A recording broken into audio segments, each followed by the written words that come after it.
आणि आता बातमी आहे पंतप्रधान नरेंद्र मोदी यांच्या दौऱ्यासंदर्भात, कारण पंतप्रधान नरेंद्र मोदी शनिवारी म्हणजेच आज ठाणे दौऱ्यावर असणार आहेत। मोदींच्या हस्ते अनेक विकास कामांचं भूमिपूजन होणार आहे।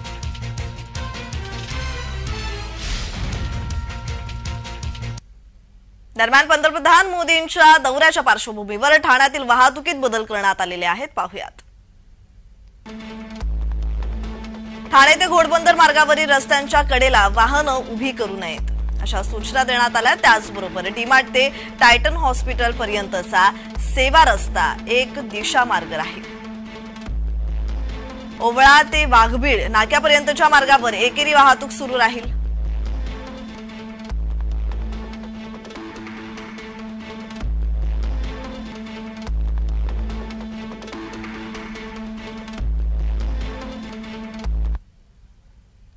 दरम्यान या संदर्भात अधिकची माहिती देत आहेत आमचे प्रतिनिधी कुणाल भोईटे। कुणाल, पंतप्रधान नरेंद्र मोदी शनिवारी ठाणे दौऱ्यावर आहेत, या संदर्भात अधिकची माहिती, कशी सुरक्षा व्यवस्था करण्यात आलेली आहे?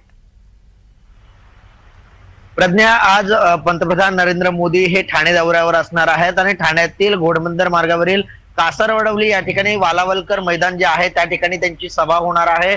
एकंदरीतच पाहायचं झालं तर महिला सशक्तीकरण अभियान जे आहे ते पंतप्रधान नरेंद्र मोदी यांच्या उपस्थितीमध्ये तसंच मुख्यमंत्री आणि दोन्ही उपमुख्यमंत्र्यांच्या उपस्थितीमध्ये पार पडणार आहे। याच दरम्यान जे लाडक्या बहीण योजनेमधल्या ज्या लाभार्थी महिला आहेत त्यांच्या प्रातिनिधिक स्वरूपात त्यांचा सत्कार देखील करण्यात येणार आहे। तर 33,000 कोटींच्या अनेक प्रकल्पांचं शुभारंभ आणि भूमिपूजन देखील होणार आहे। मात्र याच पार्श्वभूमीवरती ठाणे जे आहे, ठाण्यामध्ये मी घोडबंदर परिसरातला हा परिसर दाखवू शकतो। या ठिकाणी मोठ्या प्रमाणात बॅनर जे आहेत ते पंतप्रधान नरेंद्र मोदी यांच्या स्वागतासाठी लावण्यात आलेले आहेत। तर दुसरीकडे रस्ते साफसफाई जी आहे ती मोठ्या प्रमाणात करण्यात येत आहे। आज सकाळपासूनच पाण्याने हे रस्ते जे आहेत ते धुण्यात येत आहेत। ठाणे महानगरपालिकेच्या माहितीसाठी